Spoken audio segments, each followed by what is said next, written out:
जय हिंद बच्चों। अगर बच्चों आप लोग क्लास 10th के स्टूडेंट हैं और अर्धवार्षिक परीक्षा 2025 और 26 विषय हिंदी की तैयारी कर रहे हैं तो ये वीडियो आपके लिए काफ़ी ज़्यादा इम्पोर्टेंट होने वाला है। बच्चों आज हम लोग लेटेस्ट पैटर्न पर आधारित एक इम्पोर्टेंट और न्यू क्वेश्चन पेपर देखेंगे जो कि आपके हाफ ईयरली एग्ज़ाम में पूछा जाएगा। बच्चों ये क्वेश्चन पेपर आपका एनसीईआरटी पैटर्न पर आधारित है जो कि आपके एग्ज़ाम के पॉइंट ऑफ व्यू से काफ़ी ज़्यादा इम्पोर्टेंट है। बच्चों आप सभी लोगों को ये क्वेश्चन परसेंट 100% देखना चाहिए ताकि आपको ये पता चल सके कि आपके एनसीईआरटी पैटर्न के अकॉर्डिंग आपके कौन कौन से इम्पोर्टेंट चैप्टर्स हैं और कौन कौन से आपके इम्पोर्टेंट क्वेश्चन बन सकते हैं ताकि हम उसी के अकॉर्डिंग स्टडी कर सकें। तो बच्चों आज हम लोग इस क्वेश्चन पेपर करेंगे सॉल्व और देखते हैं कि आपके हाफ ईयरली एग्जाम के लिए कौन कौन से इम्पोर्टेंट क्वेश्चन बन सकते हैं। तो बच्चों सबसे पहले आपके एग्जाम में आपको एमसीक्यू टाइप्स क्वेश्चन दिए जाएंगे। देखो बच्चों आप लोग इस बार अपना बोर्ड एग्जाम देंगे, आप लोग अपना बोर्ड एग्जाम 2026 में देंगे। तो बच्चों आप लोगों का ये टारगेट होना चाहिए कि सर मेरे 20 आउट ऑफ 20 एमसीक्यू हर एक सब्जेक्ट में सही होंगे। अगर आपका ये टारगेट है तो यकीन करो आप लोगों के हाई स्कूल बोर्ड में 85% से एबव मार्क्स आएंगे। हर एक सब्जेक्ट में आपकी ओवरऑल 85% परसेंटेज बनेगी। तो आप सभी लोगों का ये टारगेट होना चाहिए कि सर हमारे हर एक सब्जेक्ट में 20 आउट ऑफ 20 एमसीक्यू सही होंगे 100%। सर मैं आपसे ये प्रॉमिस करता हूँ। सभी लोगों का ये टारगेट होना चाहिए। तो बच्चों यहाँ पर देखो सबसे पहले आपका जो पहला क्वेश्चन है, हिंदी का प्रथम उपन्यास कौन सा है। तो हिंदी का प्रथम उपन्यास कौन सा है सभी को पता है, परीक्षा गुरु से। ये बच्चों क्वेश्चन आपके बोर्ड एग्जाम में आया हुआ क्वेश्चन है। एकांकी साहित्य का संसार किसे कहा जाता है। राम कुमार वर्मा को बच्चों एकांकी साहित्य का संसार कहा जाता है। बच्चों इन्हें एकांकी साहित्य का सम्राट के नाम से भी जाना जाता है। हिंदी की प्रथम कहानी मानी जाती है, तो हिंदी की जो प्रथम कहानी है वो आपकी इंदुमती मानी जाती है। इसके जो आपके लेखक हैं किशोरीलाल वर्मा है, ठीक है, किशोरीलाल गोस्वामी जी हैं। उसके बाद आपका जो क्वेश्चन नंबर नेक्स्ट है, एक अंक के नाटक को क्या कहा जाता है। तो इसको कहा जाता है एकांकी। आकाशदीप और ममता किस लेखक की रचनाएं हैं।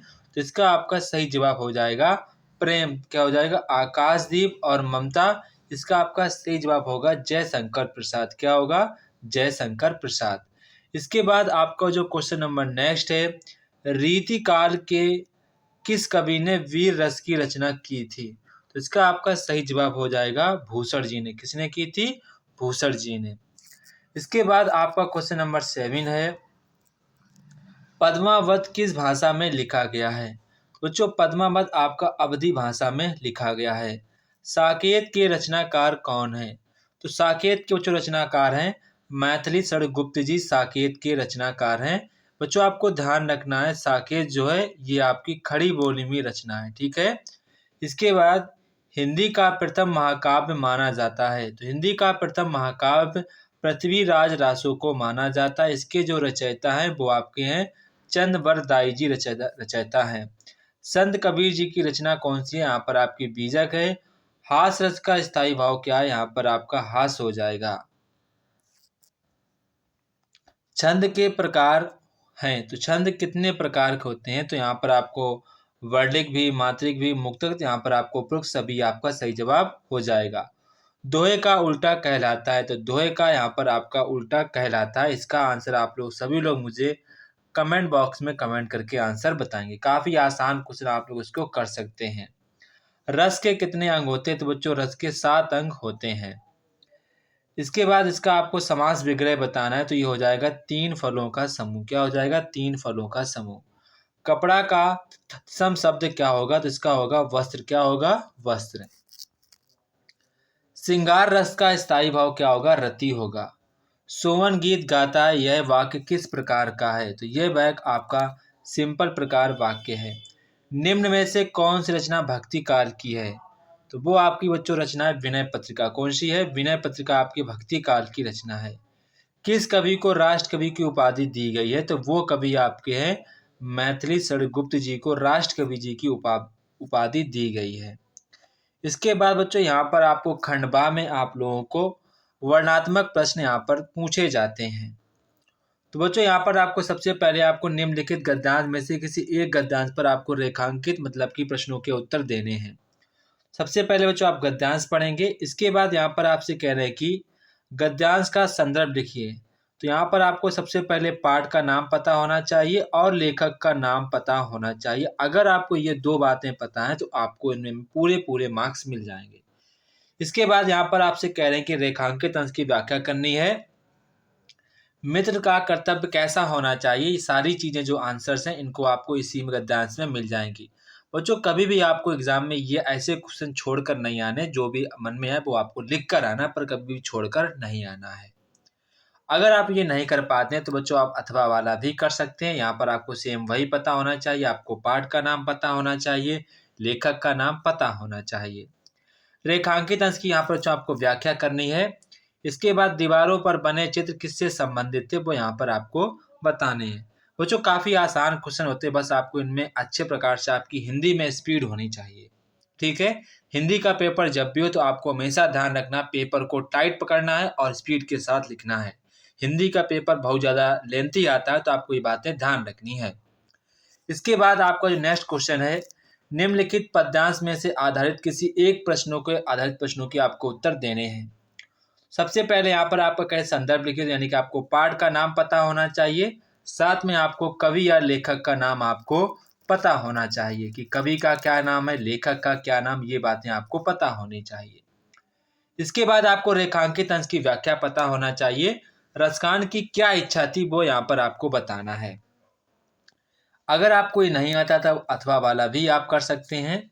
यहाँ पर आपसे अथवा में कह रहे हैं कि आपको संदर्भ लिखना है, मतलब कि आपको पाठ का नाम पता होना चाहिए और आपको कवि या लेखक का नाम पता होना चाहिए।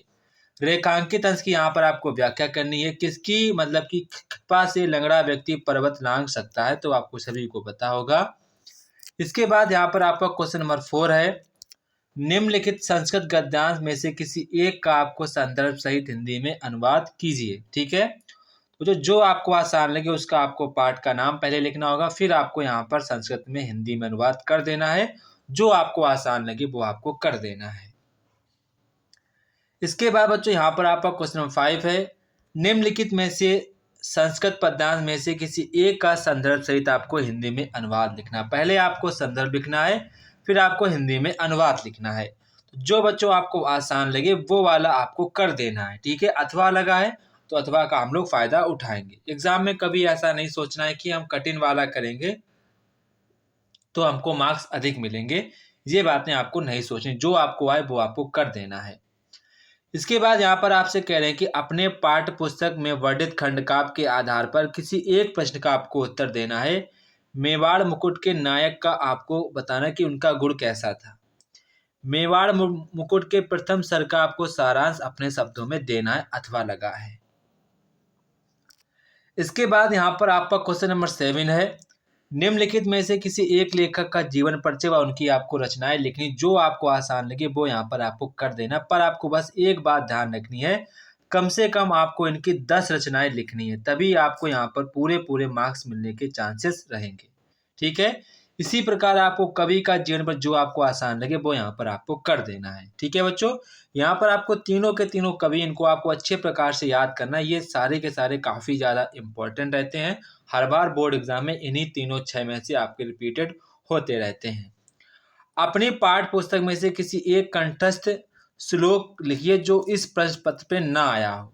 ये तो हमारे फ्री के नंबर होते हैं, इनको आपको कभी भी छोड़कर नहीं आना है। निम्न में से किसी एक विषय पर आपको पत्र लिखना है। आकस्मिक अवकाश के लिए आपको जो प्रिंसिपल है उनको आपको पत्र लिखना है। अथवा में आपसे कह रहे हैं कि बड़े मित्र की भाई के विवाह है, उसके आमंत्रण में आपको पत्र लिखना है। इसके बाद आपका नेक्स्ट क्वेश्चन है, निम्नलिखित में से किन्हीं दो प्रश्नों के आपको उत्तर देनी है, संस्कृत भाषा में उत्तर देने हैं। तो यहाँ पर आपको जो आसान लगे बच्चों वो आपको करने हैं। सिर्फ 2 प्रश्नों के आपको उत्तर देने जो कि आपके लिए काफ़ी आसान होते हैं, हर एक बच्चा इसको कर लेता है। इसके बाद यहाँ पर आपसे कह रहे हैं कि निम्न में से किसी एक विषय पर आपको निबंध लिखना है। जो बच्चों आपको निबंध आसान लगे वही निबंध आपको करना है। आसान होने का मतलब ये है जिस पर आपको अधिक से अधिक आप हेडिंग बना सकें, वही वाला हमेशा आपको निबंध चूज़ करना है। जैसे कि अगर मैं ना क्लास 10th में होता, तो मैं यहाँ पर पर्यावरण वाला ही चूज़ करता, क्योंकि इस पर मैं ढेर सारी हेडिंग भी बना लूँगा। वायु प्रदूषण, जल प्रदूषण, तमाम प्रकार के प्रदूषण उनको सबको मैं पहले वर्णित कर दूँगा। इसके बाद मैं सभी का वो लिख दूँगा, निवारण लिख दूँगा, कैसे उन लोग उसको कम कर सकते हैं, क्या करना चाहिए। इस पर काफ़ी बढ़िया बन सकता है, तो मैं इसी पर चूज़ करता। तो आप भी वही हमेशा चूज़ करें जिस पर आप अधिक से अधिक हेडिंग बना सकें, क्योंकि अधिक से अधिक आप हेडिंग बनाएँगे तो आपको नंबर मिलने के चांसेस ज़्यादा रहते हैं। ये बातें बच्चों आपको ध्यान रखनी है। तो बच्चों आपको क्वेश्चन पेपर कैसा लगा है? तो आप लोग मुझे कमेंट बॉक्स में कमेंट करके बताएँगे। अगला पेपर आपको किस सब्जेक्ट पर चाहिए वो आप लोग मुझे कमेंट बॉक्स में कमेंट करके बताएँगे। तो जय हिंद बच्चों, फिर मिलते हैं अपने नेक्स्ट वीडियो पर।